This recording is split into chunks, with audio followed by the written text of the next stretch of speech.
Hola mes petits chats, bienvenue sur ma chaîne YouTube. Aujourd'hui je vous parle du swap des petites lectrices. Le swap des petites lectrices consiste à s'envoyer des box littéraires entre deux personnes qui ne se connaissent pas. Je vous explique. Un swap à la base c'est un échange de box, de cadeaux, de ce qu'on veut, un genre de troc. C'est un mot anglophone.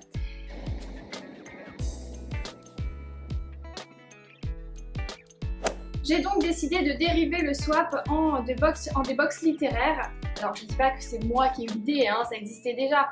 Justement, j'ai essayé de reprendre cette idée qui est super cool pour en faire un événement sur ma page Instagram où des lectrices qui sont abonnées à mon compte n'ont pas trop l'occasion d'organiser ce genre de choses, donc j'ai décidé d'organiser moi-même. Qu'est-ce que je fais? Je poste une photo swap une fois par saison.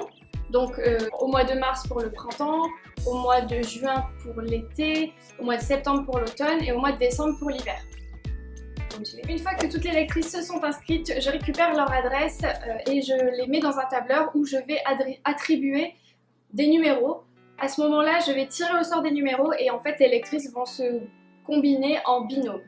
Une fois que tous les binômes sont combinés, je les envoie à chacune, donc c'est assez long parce qu'il faut quand même que j'envoie à peu près 200 messages privés, que je vérifie que les personnes ont bien reçu, que les personnes sont bien mises en contact, etc. Une fois que tout le monde a bien son contact, le but est d'échanger avec la personne sur ses goûts littéraires, mais pas que, sur ses goûts dans la vie. Est-ce qu'elle a des animaux, est-ce qu'elle a des enfants, quelles sont ses passions autres que la lecture, etc. Entre vous, vous pouvez décider d'un budget pour la box. Sachez qu'une box, c'est un petit carton. Là je voulais vous montrer mais mon chat dort dessus. Oscar, j'avais prévu un truc et tout. Pourquoi tu dors dans mon carton?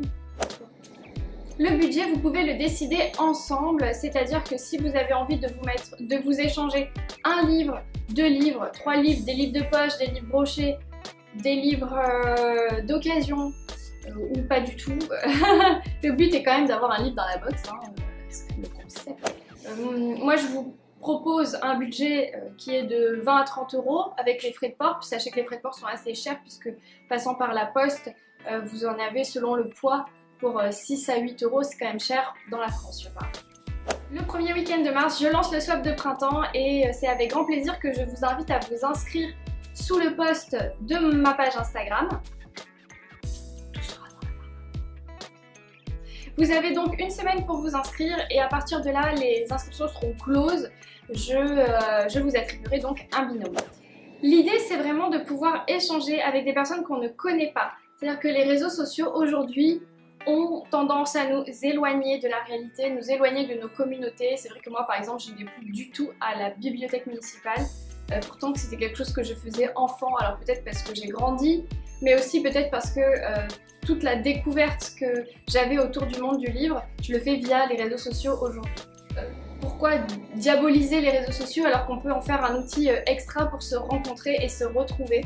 C'est pour ça que le swap est quelque chose de sympa parce qu'on peut échanger bien sûr via des réseaux sociaux, mais pas que. À partir de là, on peut très bien s'écrire des lettres, on peut très bien s'envoyer des cartes postales de vacances et créer une genre d'amitié autour de ça. Surtout que notre passion commune, c'est quand même le monde du livre et c'est génial de pouvoir se retrouver autour de cette passion qui est merveilleuse. Oscar, tu me rends la box ou pas? Mais on la mange pas. Oscar, tu me rends la box? Merci. Non mais oh. Je vous ai préparé une petite box swap. Alors celle-ci, elle est bien fournie puisque j'ai décidé de vous montrer un petit peu ce qu'on peut trouver dans une box swap. Donc bien sûr, on va retrouver des livres, mais pas que.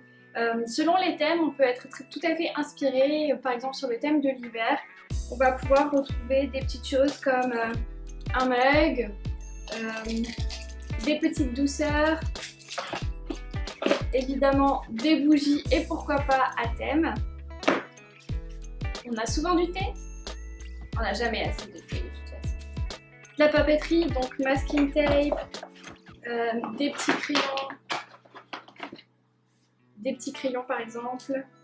Pourquoi pas de la déco, donc je sais pas si vous voyez bien. Des créations, donc ceci est une pochette à livres. C'est vrai que j'en ai reçu plusieurs et c'est tellement pratique. Voilà, une petite pochette à livres, pourquoi pas. Donc des créations faites maison, des carnets de coloriage, des carnets mandala, etc. Moi j'aime trop, enfin je trouve ça toujours très fun. Pourquoi pas des petits journaux. Le 1 hebdo est un journal que j'aime beaucoup et qui permet de découvrir pas mal de choses, découvrir pas mal d'auteurs aussi, et c'est très très sympa. Donc celui-ci c'était en plus sur la rentrée littéraire, donc bien sûr j'ai beaucoup aimé. Et bien sûr on peut avoir aussi par exemple des petits marque-pages, plein de petits goodies autour du monde du livre. Et enfin donc des livres bien sûr. Souvent nous préférons le format poche tout simplement parce que pour le poids déjà et pour le budget, c'est vrai que c'est quand même plus pratique. Ça nous permet de par exemple d'en mettre 2 plutôt que 1 et de pouvoir échanger vraiment sur nos goûts. Notre petite box swap des petites lectrices. J'espère que cette courte vidéo vous aura donné envie de participer. Moi en tout cas j'ai très hâte de voir vos participations, de pouvoir vous attribuer vos binômes et surtout de voir vos colis, parce que c'est génial de voir les colis des autres, ce que vous avez envoyé, les petits goodies, ce que vous avez échangé. Donc tout ça c'est possible, on le voit sur le hashtag swap des petites lectrices. Vous pouvez d'ores et déjà aller voir et pour vous donner des idées, pourquoi pas. En tout cas moi je vous fais de très gros bisous et je vous souhaite de très bonnes lectures. Ciao.